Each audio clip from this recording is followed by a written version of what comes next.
Hoofstuk 17. Die afgevaardigde van Tibet. Well, afgevaardigde is quite a big word. What does it mean? A person sent or authorized to represent others.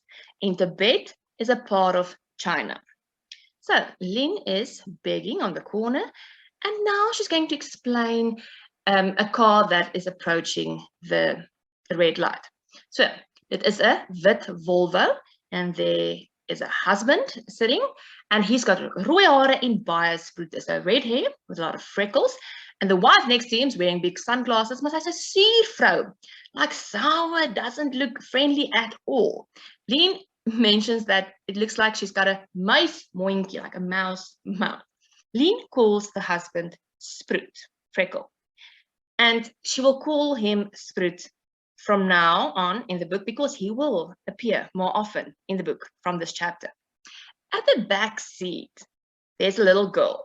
So, sy het rooi ponytails met sproete op die neus en dra 'n bril. So again, red hair, the freckles, wearing glasses. She's got a doll, and she takes the doll out, and she talks to the doll loud enough that Lien can hear this. So she says, Brittany is the name of the doll. She says, vra of hulle arm is. So ask this lady if they are poor. Clearly, she is poor. I mean, she's standing there begging. So this girl is quite rude. And she also says, dink jy ook sy het lelike skoene aan? So now she's commenting on Lien's shoes, saying, oh, it's ugly. Lien is listening to this, but she's just looking in front of her. Obviously, she doesn't like this. So the fact that this girl's got red hair fits with the stereotype of children with red hair. Stereotypically, children with red hair are known to be naughty.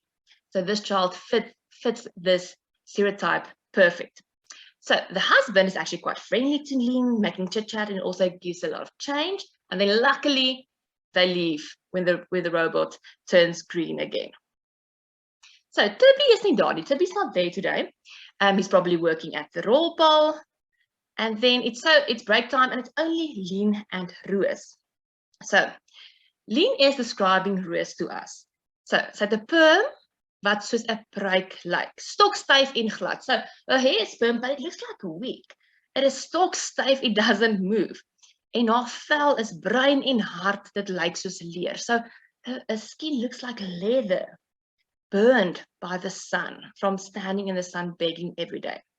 Sy dra elke dag 'n lang mouer op. So every day she wears a dress that has got long sleeves, even if it's so hot outside. And then every day she's also wearing a little pink handbag.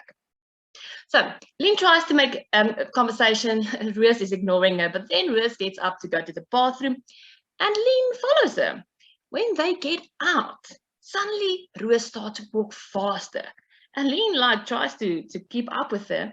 And then only after they are almost there, she sees that someone, a guy, is standing on Lien's corner begging. And we learned that it is Johnny. Remember, we've heard this name before. Johnny used to beg on that corner, but then he left to go to Johannesburg. Roos walks up to Johnny and starts to hit him over the head with her handbag, like your parent would give you hiding in syllables. Johnny, die is nie meer jou hoek nie. Maak dat jy wegkom. And all the motorists are looking, staring at them. Johnny, you can clearly smell that he's been drinking. He is shocked and he runs away.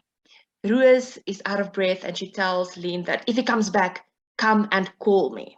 Come and call me. This is your corner now. Lien is quite shocked at this. She doesn't know if she should cry or laugh. So this is quite a nice gesture. From this day on, Roos was different to Lien. She wasn't friendly at all, but it's as if she saw her as a person, because this is a very nice thing that Roos did. She protected Lien's corner from Johnny, so as something that a friend would do.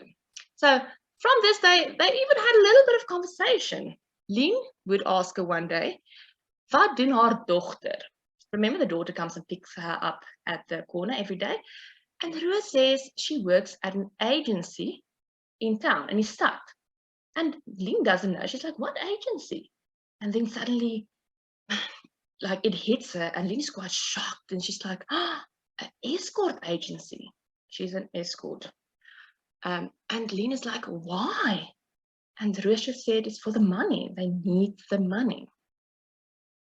The wit Volvo again comes to the corner, but today it is only Sproet and Sproetjie, so just the husband and the child. So today, again, the girl is talking to Brittany and sy said, oh, kyk hoe sweet sy, look how she's sweating. And then she also said, wat vra vir haar, wat maak sy met al die geld? Ask her, what is she doing with all the money? So rude. Lien can hear this. Yeah, very rude. The husband gives Lien a 50 rand. Well, Lien doesn't say that he's giving her 50 rand. Lien mentions that he's giving her a pink note. Tibby is not an Afrikaans person, so he doesn't pronounce some words like perfect or how an Afrikaans person would. And he also doesn't pronounce Lien's name like Lien would. So he says, Lien Joster. And that sounds very exotic to Lien, as if this person, this Lien Joster, is an exotic person from an exotic another country. As if Tibby would say, ladies and gentlemen, please meet Miss Lien Joster, die afgevaardigde van Tibet. So this is where the hoofstuk title comes in. Wie is die afgevaardigde van Tibet? It is Lien. It refers to Lien standing on this corner.